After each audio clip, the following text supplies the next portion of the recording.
I wanted to make a really quick video today making cold brew coffee. So this is something that I do quite a bit. It seems like lately, for some reason, I am preferring cold brew coffee over regular hot coffee. So I've been doing this quite a bit, so I thought I would share it for a couple of reasons. I'm out for one, so I'm going to make some now, but I'm also going to make some pumpkin seed cashew almond milk to go with this, to have kind of a latte. So this is the first step of that. So we're gonna get started. I have the this is the Ovalware RJ3 cold brew coffee.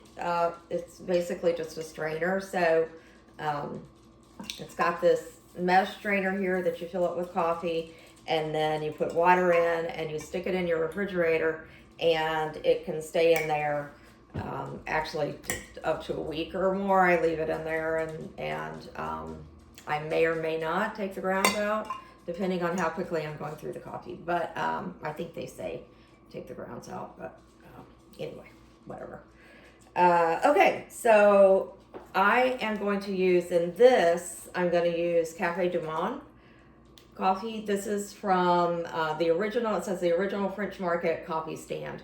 And if you've ever been down to New Orleans and been to Café du Monde, you know this coffee. It has chicory in it, which is a fiber, and I like that. I like that in my coffee, but it's really strong.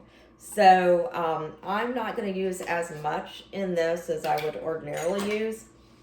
And we'll go over that a little later. But anyway, so I picked up this can of Café du Monde at the grocery store. You can get it at many grocery stores.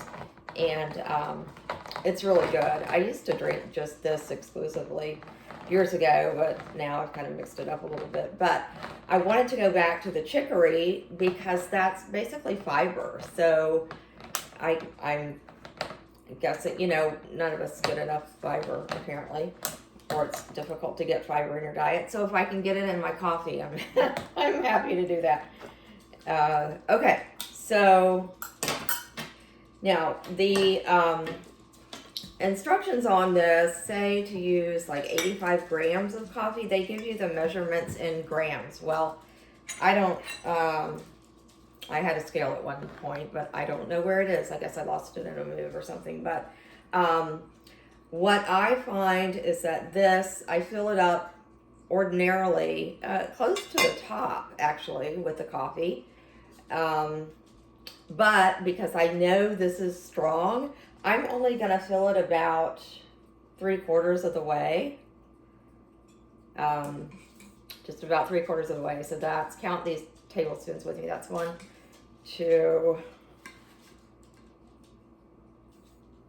3. It's going to take a bit. 4, 5, 6, 7, 8. I'm going to put 8. Now, the instructions on this for brewing it with hot water says to use a teaspoon tablespoon, which is this, for a cup of water. So I put, this will make 6 cups, but I put 8 heaping teaspoons or heaping tablespoons. So it's going to be a little strong, but that's okay because I'm going to cut it with the pumpkin seed almond cashew milk that I'm going to make it a little bit. But anyway, okay. So the coffee's in here, and then all you do now is put the water in it. I use reverse osmosis water. I have a system under my sink that I use, but I would highly recommend using some type of purified water in this instead of just tap water. But if that's all you've got, that's all you've got. So go with that. Okay, so you just run the water through the top, and until it gets to the max fill line, which is way up here. I don't know if you guys can see this. I probably have. Of course, I've placed the coffee right in front of the water. Okay, I'm just running water in here. You guys have seen water run into a pitcher before, I'm sure.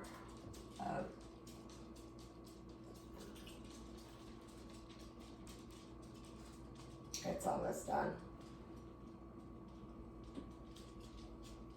So I'm filling this up to the max line. And it's already so dark. This Cafe Du Monde coffee is ridiculously strong. Anyway, okay, so this is what it looks like already. And it's been like, 15 seconds. So I'm gonna put this lid on it. Now this is pretty cool because it has a seal around it. And you just put that on and you stick this in the refrigerator. Now, it can stay in the refrigerator 12 to 24 hours. If you want to take the grounds out, you just lift this whole ground thing up and pour that out and rinse it out. And then this lid fits over the carafe as well. So there's that. It is really good and it does a really good job.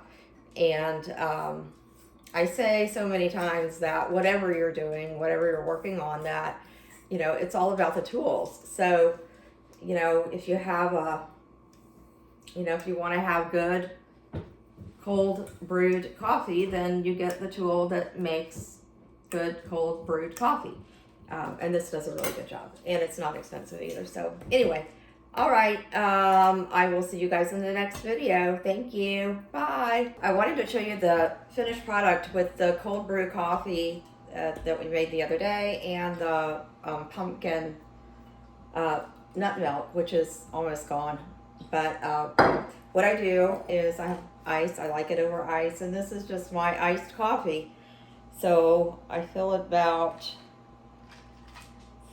that much, about half with the coffee. And then I've gone through this nut milk so quickly because I use so much of it. So, so here we go. Gorgeous. Here, wait, I have to hold this up. Oh, isn't that's so lovely. And then I drink it out of a straw, so I stir it a little bit. But anyway, so this is it. So the cold brew coffee with the pumpkin nut milk. So good. Cheers.